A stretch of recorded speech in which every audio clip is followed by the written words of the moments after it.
चला जाणून घेऊया माझं गाव आरोग्य संपन्न गाव या महत्वाकांक्षी योजनेबद्दल. सुदृढ आणि निरोगी महाराष्ट्र हे एक स्वप्न आहे, नाही का? आणि आता हे स्वप्न सत्यात उतरणार आहे एका नव्या योजनेमुळे. तर हे आरोग्यदायी महाराष्ट्राचं स्वप्न नक्की साकार कसं होणार? ही फक्त सरकारी योजना नाहीये, तर ही आहे एक लोक चळवळ, लोकांच्या सहभागातून चालणारी. तर ही योजना नक्की आहे तरी काय आणि कशी काम करते? याचा सगळ्यात मोठा भर आहे तो आजार टाळण्यावर, उपचारांवर नाही. म्हणजे संसर्गजन्य रोगांपासून ते मानसिक आरोग्यापर्यंत सगळ्याच गोष्टींचा विचार केलाय. आता या योजनेची काही मुख्य उद्दिष्ट पाहूया. यासाठी राज्यस्तरापासून ते अगदी गाव पातळीपर्यंत समित्या तयार केल्या आहेत. आणि एक अट आहे, 70% जास्त गुण मिळवणारं गाव आरोग्य संपन्न ठरेल.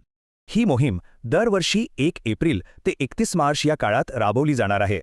यासाठी तब्बल 80.75 कोटी रुपयांचा मोठा निधी मंजूर झाला आहे. पण ही योजना यशस्वी कशी होणार? फक्त सरकारी प्रयत्नांनी? ही फक्त सरकारची जबाबदारी आहे का?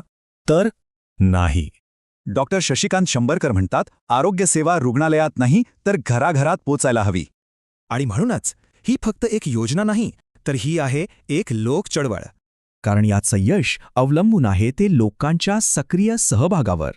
तर मग खरा प्रश्न हा आहे की एक समाज म्हणून आरोग्याची मालकी कशी स्वीकारणार?